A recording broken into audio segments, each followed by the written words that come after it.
একটি বড় খাঁচার একধারে দুটো মোটাসোটা ভালুক, আর তার পাশেই অন্য ধারে একটা বেঁটে ভালুক। পার্টিশনের মাঝখানের দরজাটা বাইরে থেকে লাগানো। এতক্ষণ অবধি কোনো সমজদার না পেয়ে মোটা ভালুক দুটো যেন মুষড়ে পড়েছিল। আমাদের দুজনকে যেতে দেখে নড়ে চড়ে বসলো, কিন্তু বেটে ভালুকটার বিন্দুমাত্র ভ্রুক্ষেপ নেই। বুঝলাম নিতান্ত উজবুক বলেই ওটাকে আলাদা করে রেখেছে। দেবু পকেট থেকে এক মুঠো জাম বার করলো। তাই না দেখে বেঁটে ভালুকটা লম্পজম্প দেখে কে, কিন্তু আমরা প্রথমে দিলাম মোটা ভালুকদের। তারা দু একটা চাখলো মাত্র, তারপর আর ছুঁলোও না। এই ভালুক দুটোর টেস্ট উঁচু দরের বলতে হবে, কেননা আমরাও রাস্তায় চেখে দেখেছি।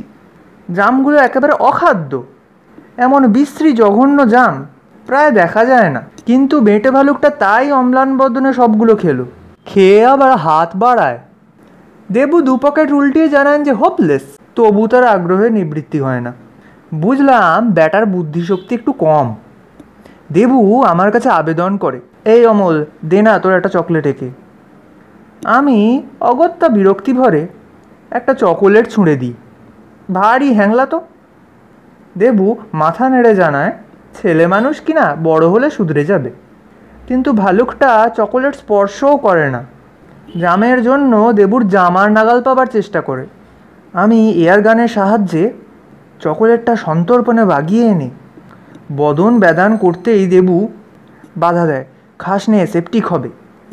বাধ্য হয়ে চকোলেটটা মোটা ভালুকদের দান করতে হয়। যথার্থই ওদের টেস্ট উঁচু দরের। ওদের একজন ওটা সযত্নে কুড়িয়ে নেয়, নিয়ে সুকৌশলে রুপোলি কাগজের মোড়ক খুলে ফেলে চকোলেটটা বার করে, তারপর সমান দুভাগ করে দুজনে মুখে পুরে দেয়।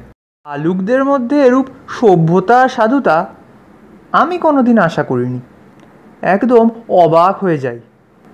এরকম ন্যায়পরায়ণ আদর্শ ভালুককে মারা সঙ্গত হবে কিনা এয়ারগান হাতে নিয়ে ভাবতে থাকি। দেবু চমৎকৃত হয়, দেখছিস কীরকম শিক্ষিত ভালুক। তারপরে একটু থেমে যোগ করে, শিক্ষিত প্রাণীদের স্বীকার করা কি উচিত? অবশেষে আমার মতামত না পেয়েই আপন মনে ঘাড় নাড়তে থাকে। একেই তো আমাদের দেশে শিক্ষিত লোকের সংখ্যা কম, এই ভালুকটি গেলে এর স্থান কি আর পূর্ণ হবে? ওর সহৃদয়তার প্রশ্রয় না দিয়েই গম্ভীরভাবেই জবাব দিই, না, এখন আর স্বীকার করব না। সার্কাস দেখবার আগে এদের খতম করা নিশ্চয়ই ঠিক হবে না।